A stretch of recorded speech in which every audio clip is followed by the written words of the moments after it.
S3B TV, les gens qu'on héberge. Il y a des gens, quand ils arrivent dans votre famille, ils viennent avec des mauvaises intentions pour vous détruire, pour vous lancer des mauvais sorts. Il faut faire attention, il faut faire attention. Cette personne, avant d'arriver dans votre famille, vous étiez heureux, donc il y avait une ambiance dans la famille. Mais dès qu'elle arrive, bonjour au malheur. Donc, hello, moi c'est Ghislaine. Ici on est sur S3B TV. Pour ceux qui ne sont pas encore abonnés à cette chaîne, veuillez vous abonner, liker, commenter et partager cette vidéo. Je suis contente de vous retrouver encore. Je suis contente. Donc aujourd'hui, on va parler sur quoi? Aujourd'hui, on va parler sur un thème qui est très important. Très important. Donc, on va parler sur quelques pratiques utilisées pour voler ton étoile. Oui, quelques pratiques utilisées pour voler ton étoile. D'abord, je vais vous expliquer c'est quoi une étoile. Une étoile, je me suis renseignée dans un dictionnaire. Une étoile, c'est une personne ayant un rayonnement par son talent. C'est-à-dire quoi? C'est-à-dire tes bénédictions, tes réussites, tes chances dans la vie courante. Au premier point, on va voir les cadeaux. Il y a des gens qui ont une facilité d'accepter tous les cadeaux qu'on leur donne. Avant d'accepter quoi que ce soit, il faut d'abord prier. Il y a des gens qui ont des malédictions dans leur vie. Ils se demandent pourquoi. Mais c'est à cause de ces cadeaux qu'ils ont reçus, alors qu'ils ne savent même pas. Donc, je vous invite tous, il faut d'abord prier avant de toucher quoi que ce soit. Il faut d'abord prier. Un exemple d'un couple que je connais. Ce couple était stable financièrement. Il menait une vie heureuse. Ils ont invité les gens pour leur anniversaire de mariage. Leur des cadeaux, ils ont reçu plein de cadeaux. Un de ces cadeaux, il y avait des mauvais esprits.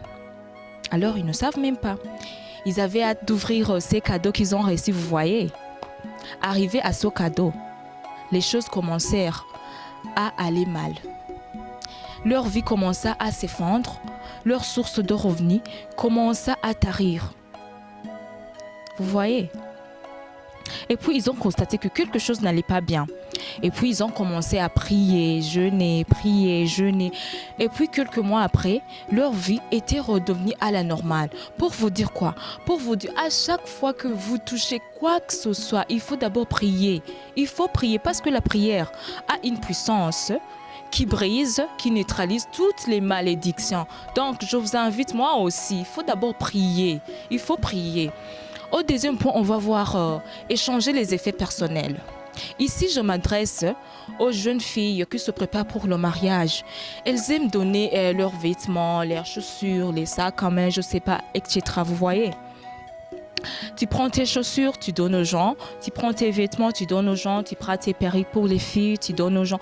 Mais avant de donner quoi que ce soit, il faut d'abord prier. Il faut d'abord prier, même avant de donner l'argent. Il faut d'abord prier. Oui, il y a un exemple biblique qui m'a marqué beaucoup. C'est l'histoire de Jacob et Ésaü en Genèse 27. Donc, ils étaient des frères jumeaux, Ésaü et Jacob. Jacob, il s'est déguisé en vêtements d'Ésaü pour qu'on lui bénisse à sa place. Vous voyez, il s'est déguisé en vêtements. Je veux que vous souligniez ce mot, en vêtements d'Ésaü. Pour vous dire quoi? Pour vous dire que lorsqu'une personne veut vous atteindre, il peut passer à travers tes vêtements, tes chaussures, tes perruques, tes sacs à main, je ne sais pas. Donc, il faut faire attention avant de donner quoi que ce soit. Il faut d'abord prier, Parce que Jacob a volé l'étoile de qui? D'Ésaü, son frère jumeau. Donc, il a volé ses bénédictions. Pour vous dire quoi? Il faut faire attention. À chaque chose que vous donnez, il faut d'abord prier avant de donner. Le monde est devenu de plus en plus méchant. Nous devons faire attention. Même si c'est ton frère, même si c'est ta sœur, il faut prier. Nous devons être éveillés dans la prière. Oui, oui, nous devons être éveillés dans la prière.